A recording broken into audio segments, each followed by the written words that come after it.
Today we're going to cover Trump's unprecedented tariffs by showing you people that disagree that are pretty prominent and respected, by showing you people that agree with him that are very prominent and respected, so you can see both sides of what people are thinking about the tariffs. Hopefully you could learn something from this video, whether you agree or not with some of the clips, and by the end you can make your own decision if you haven't already. The first clip is the legendary author Thomas Sowell, who seems like he leans to the disagree side with Donald Trump. Let's take a listen. What do you make of the present President of the United States and his tariffs? It's painful to see what a ruinous decision from back in the 1920s being repeated. Now, insofar as he's using these tariffs to get very strategic things settled, and that he is satisfied with that. But if you set off a worldwide trade war, that has a devastating history. Everybody loses because everybody follows suit, and all that happens is that you get a great reduction in international trade. The other, it's disturbing in another sense. Franklin D. Roosevelt, when he was president in the 1930s, said that you have to try things, and if they don't work, then you admit it, you abandon that, and you go on to something else, and you try that until you come across something that does work. Now that's not a bad approach if you are operating within a known system of rules. Mm. But if you are the one who's making the rules, then all the other people have no idea what you're going to do next. And that is the formula for having people hang on to their money until they figure out what you're going to do. And when a lot of people hang on to their money, you can get results such as you got during the Great Depression of the 1930s. So if this is just a set of short-run ploys for various limited objectives, limited in time, fine, maybe. But if this is going to be the policy for 4 long years, that you're going to try this, you're going to try that, you're going to try something else, a lot of people are going to wait. I think what happened in the stock market recently, when things came down substantially for quite a while, and I note that various people are holding on to their money before they do anything, because they don't know where this is going to lead. Now, Thomas does seem to say that if it is done as a negotiating tactic for a limited time, he thinks it might work, but the longer it draws out, the worse he thinks it's going to be. Let's move on to somebody that agrees with Donald Trump, a chief economist, Oren Cass. Let's hear what he has to say. Say to critics that will say, well, tariffs are a tax and it will raise prices on everyday American middle-class consumers. Well, tariffs are a tax, but at the end of the day, you have to raise revenue from somewhere. So if you have more revenue coming in from a tariff, you can also reduce some other tax instead. You can also reduce our entire, our enormous deficit if you want to. So I don't think we should choose, yes, we do want a tariff, or no, we don't, based on the fact that it's a tax.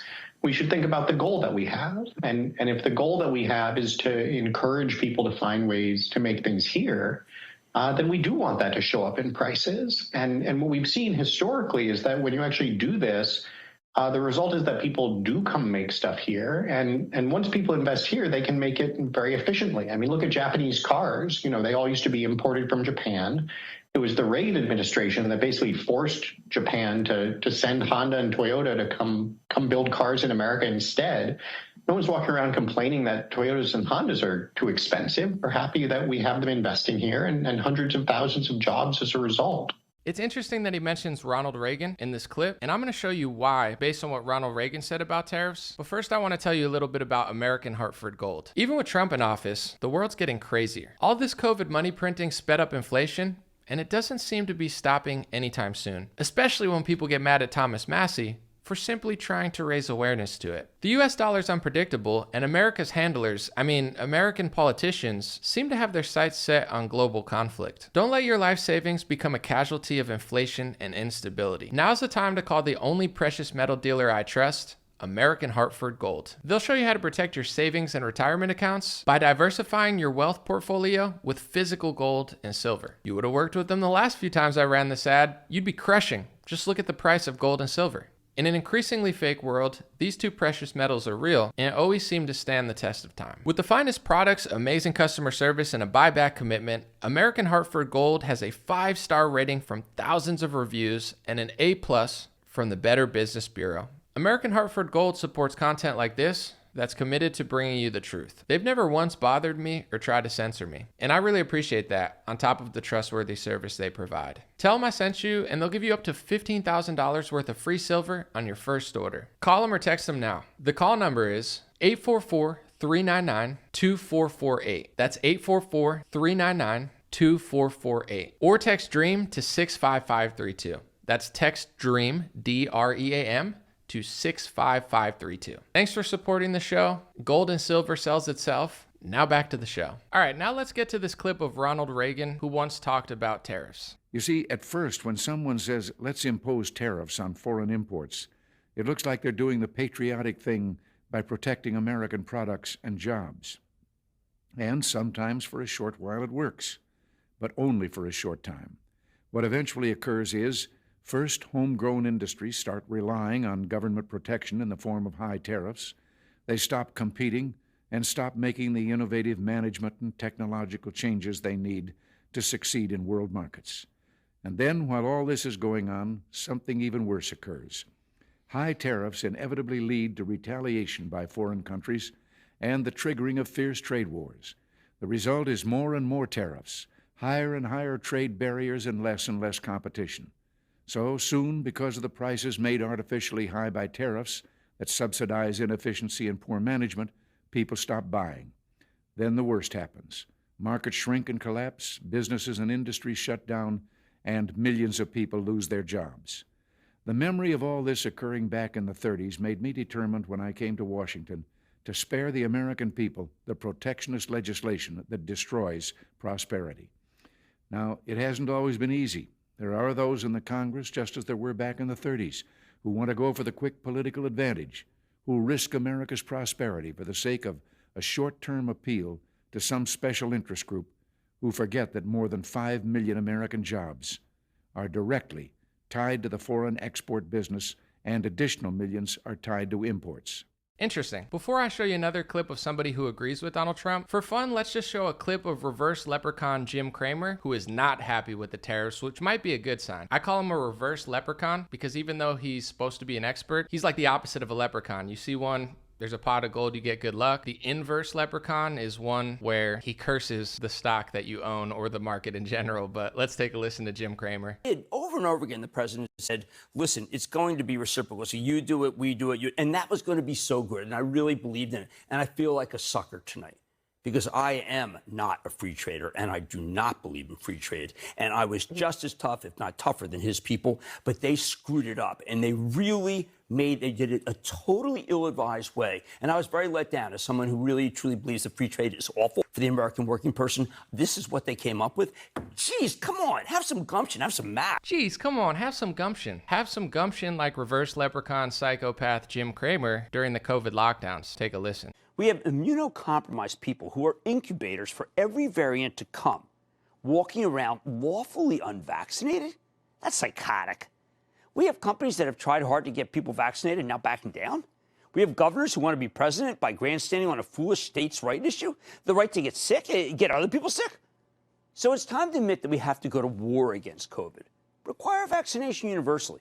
Have the military run it. Sorry, that was a bonus. I just couldn't help myself. Anyway, let's get into somebody who agrees with Donald Trump, Peter Navarro, and he's been running around the press, left wing and right wing, defending the Trump tariffs. Tariffs are tax cuts, and what's going to happen here is we're going to raise over $100 billion in tariffing auto imports, including the parts.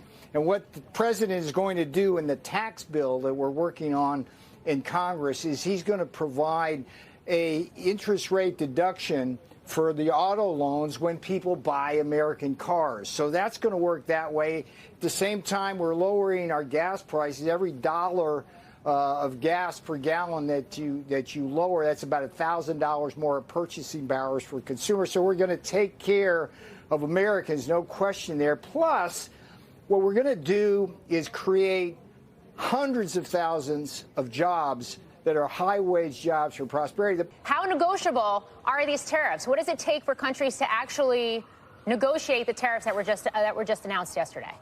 Let me make this very clear. This is not a negotiation. This is not that. This is a national emergency. You heard Lucas's reporting there where the president says he doesn't care if the prices go up on U.S. cars. So what's the message to the U.S. consumer? The message is that tariffs are tax cuts, tariffs are jobs, tariffs are national security, tariffs are great for America. Tariffs will make America great again. In a few of those clips, he said that tariffs are tax cuts, which I don't really believe is true. I think they're taxes. I'm not saying I necessarily disagree with Donald Trump. I'm going to tell you my opinion at the end of the video. But for what it's worth, I understand that tariffs can be beneficial in many ways, and maybe perhaps, like they said, they may relieve some other taxes from citizens. But to go around the news and say that tariffs are tax cuts, I mean, to me that sounds a little bit like war is peace, up is down type vibes, but maybe I'm wrong. One person who disagrees very prominently is Libertarian Republican Rand Paul, son of Ron Paul, who is not thrilled with Donald Trump's tariffs, and he's also not thrilled that he believes that Donald Trump is essentially exaggerating an emergency in order to avoid Congress. What's the rationale for getting behind this? Well, one, we should not live under emergency rule. The Constitution said taxes are raised by Congress. Most specifically, taxes originate in the House and come to the Senate. So I'm against emergency rule. But on the tariffs in particular, on the idea of trade, trade is proportional to wealth.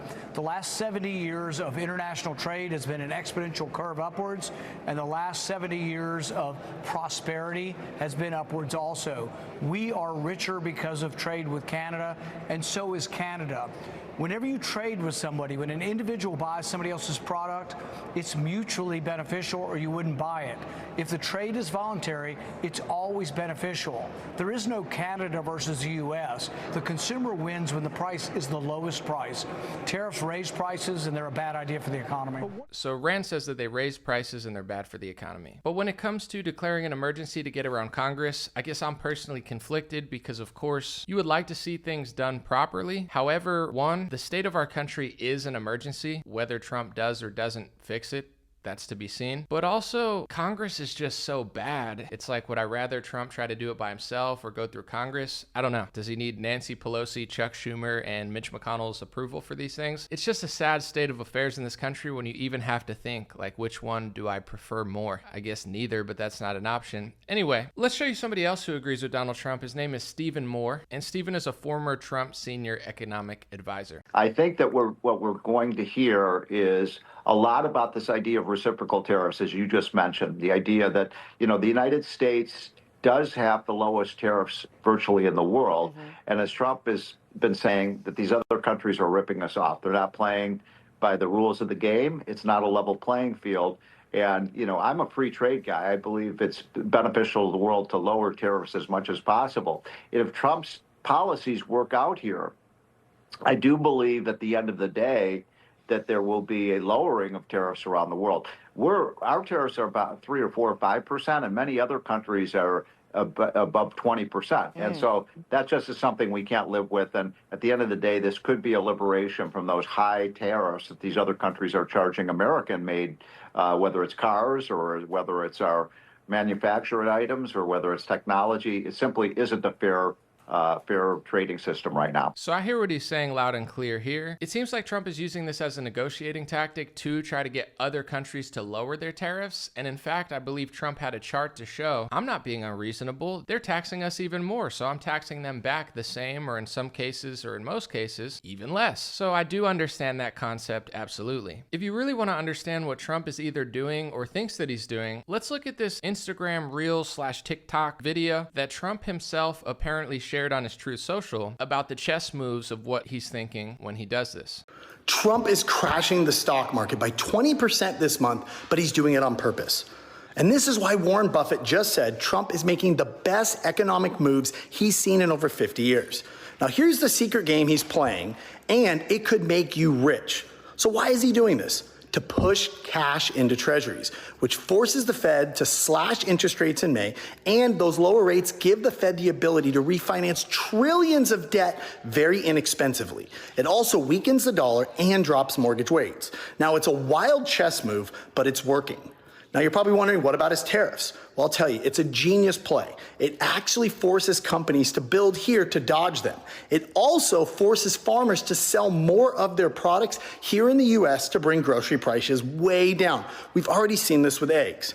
Now, remember, 94% of all stocks are owned only by 8% of Americans. So Trump, he's taking from the rich short term and handing it to the middle class through lower prices. It's an interesting concept. The reason I included so many people like Thomas Sowell, Reagan, Rand Paul, Trump, and some of his advisors is because I'd rather give you some interesting, thoughtful opinions rather than just rant myself, which I will do at the end, by the way. But this seems more interesting, educational, and helpful than just me spitballing on this topic. With that being said, here's a clip of Howard Lutnik, who was going around the media to defend Trump's tariffs to some extent, and listen what he said about America's big, beautiful beef and why the EU won't take it. I mean, the European Union won't take chicken from America. They won't take lobsters from America. They hate our beef because our beef is beautiful and theirs is weak. It's beautiful beef, and you got the weak beef. I understand that billionaire financial guy turned Trump administration guy, Howard Lutnik, is trying to do his Trump cosplay where he basically just pretends to be Trump using his lingo and sounding like him. But let's be honest. Look it up. The EU doesn't not use big, beautiful American beef because we have the biggest, best beef. And I'm not saying we don't have good beef. I think real ranchers in America do have some of the best beef. But if you look it up, we use these weird antimicrobial washes such as chlorine and also feed our chickens antibiotics, and it doesn't hold up to the standards of the EU. Most people who travel abroad notice that the food is healthier in other countries because of the lack of preservatives and in many cases better standards when it comes to meat. It's not to say we don't have big beautiful beef, but once again Howard's just kind of lying there. I just wanted to include this in the clip because I thought it was interesting, and I try to call it like I see it, not just play partisan politics like most people. Now that I've showed you a little bit of all sides, let me tell you what I think. And not to drag it out, but before I do, here's what I want to say. When a Democrat is in power and the stocks aren't doing well, Democrats will tell you, well, it's not all about the stock market. That's just for the millionaires and the billionaires and the trillionaires and the gazillionaires, and I'm just making stuff up, but it's just them. You know, the average person doesn't benefit from stocks, in which average people that do benefit from stocks that are conservative say, what are you talking about? I know in my own personal family and friend sphere, plenty of working class people who've saved up their whole lives and invested in stocks, and they're not rich or upper class by any means. They're not Elon Musk. Of course they want the stocks to go up. I shouldn't even have to explain why some people want the stocks to go up, because all you have to do is listen to Trump administration people and supporters when Trump's out of office about how important the stock market is and how average people, not just millionaires and billionaires, benefit from that. Now it's like this inverse thing like it is on Tesla. I just find it fascinating as somebody that's not completely insane, but when I see this stuff, I do feel like I'm taking crazy pills. Now Democrats are really concerned that the stocks are falling, and now it's like Republicans like, suck it up, buttercup, it's not a big deal. I mean, it's just the stock market. We need this slow pain to get the gain. I completely understand that ideology. In fact, I hope that it's true. I hope America flourishes. I hope it brings back jobs. I hope it forces other countries to lower tariffs quickly so this doesn't go on forever. It's just watching the two parties flip and say the exact thing that they used to fight and becoming each other. It's just getting to the point where I feel like I'm in a stupid movie and people are acting like such NPCs. It's hard to believe they're even real. But with all that being said, I think it's a double-edged sword that we'll have to watch play out to see how it really works. In one case, I do think America has been a victim to globalism, and we have turned our back on the working class people, sent jobs overseas, and just neglected normal people for a long time. I don't think it's just tariffs or trade that has done that. I think the bigger culprit is probably the Federal Reserve. I think the bigger culprits are the politicians and the inflation of our currency through just printing trillions of dollars over the course of time. So even as somebody that does know that this is true with the working class people in America, I'm not sure that international trade is the biggest culprit, but it's definitely one of them. And when you bring back American jobs, which I want to do, I think it's also a double-edged sword, because if you look at places like China that are producing way more than they probably used to, and a lot of our goods, the air quality is absolutely abysmal in some of those cities, and they pay the price for just building factories everywhere. And also when it comes to the United States of America, illegal immigration has played a huge role in the job market market and the supply and demand of how much people are making, I would say that that has affected wages and the average American worker just as much, if not more, than tariffs. And for those wondering, I'm not purposely playing centrist. Of course, I do want to do a good journalistic job to show you both sides of the equation, but what do I think? I mean, time will tell. On one hand, I understand what Thomas Sowell, Rand Paul, and these libertarians are saying because they have a very specific economic policy. In fact, here's very famous libertarian that I know all my libertarian friends love, Milton Friedman, talking about how tariffs are basically shooting a hole in the bottom of your boat and adding more is just shooting more holes. President Reagan put this very well once in a speech he gave in San Francisco, in which he said,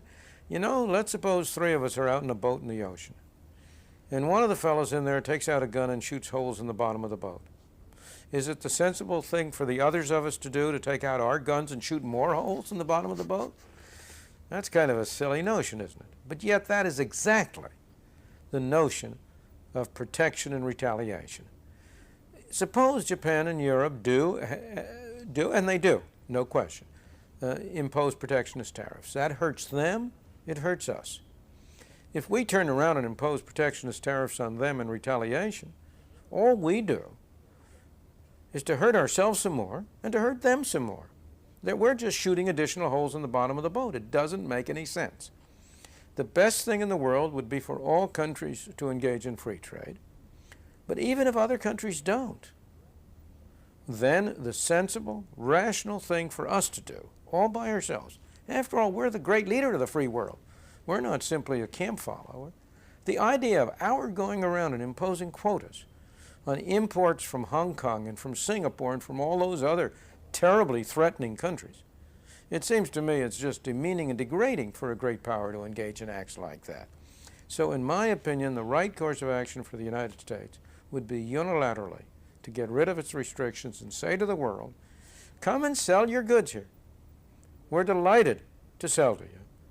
We're delighted to buy from you. We're delighted to sell to you. So that's what libertarians think, and on many topics I am very libertarian. Once again, not to be a centrist, but I'm not a complete libertarian. I'm not so into those policies that I don't see nation, religion, ethnicity, culture, etc. You know, these play a factor as well. So while I see their side, I also understand the benefit that it could do if Donald Trump, say within 2 weeks, 80% of the countries on that list lower tariffs, and then we have a huge W. If this drags out for years, it could do a lot of damage. It could bring American jobs back home. It could make a lot of countries not trust us and not want to do business with us. Maybe certain countries have to do business with us because we're such a powerhouse that they rely on us. To make a long story short, time will tell. I'm not going to jump the gun and make a huge statement about it now because I'm really not sure. With that being said, one thing that I do want to make clear is I'm watching a lot of Republicans gaslight people and say stuff like, who cares if the stocks go down? Stop complaining. It's just the rich people. I feel like it's deja vu, except now the Democrats are Republicans. People have a right to want the stock market to go up. In fact, this is one of the policies that Donald Trump runs on and bashes Democrats for. So even if you're rooting for America, you think that the tariffs will be temporary pain for long-term gain, that makes total sense to me, but you don't have to gaslight the public because of course there's going to be Democrats who are hypocrites and they're crying, but there are tens of millions of Americans who don't really care about politics that much and are not sycophants for Trump or sycophants for Joe Biden, and they're going to be not happy because their money's going down.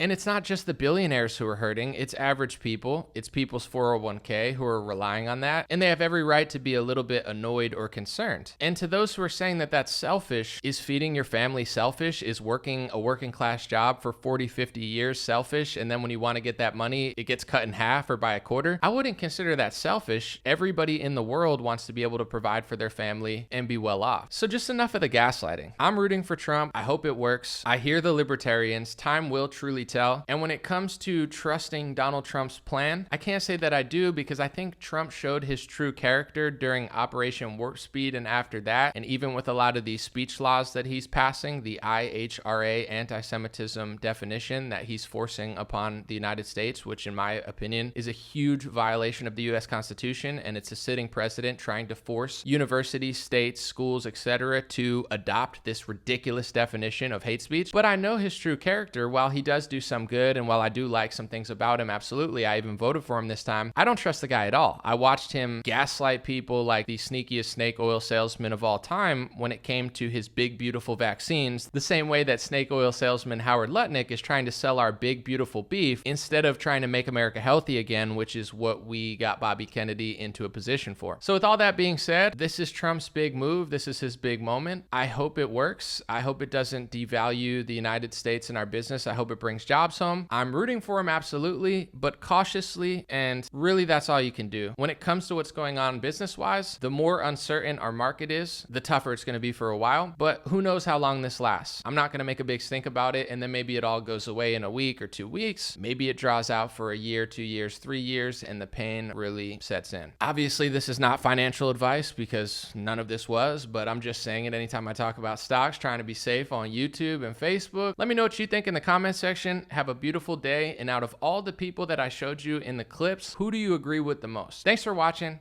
God bless you. Have a wonderful day.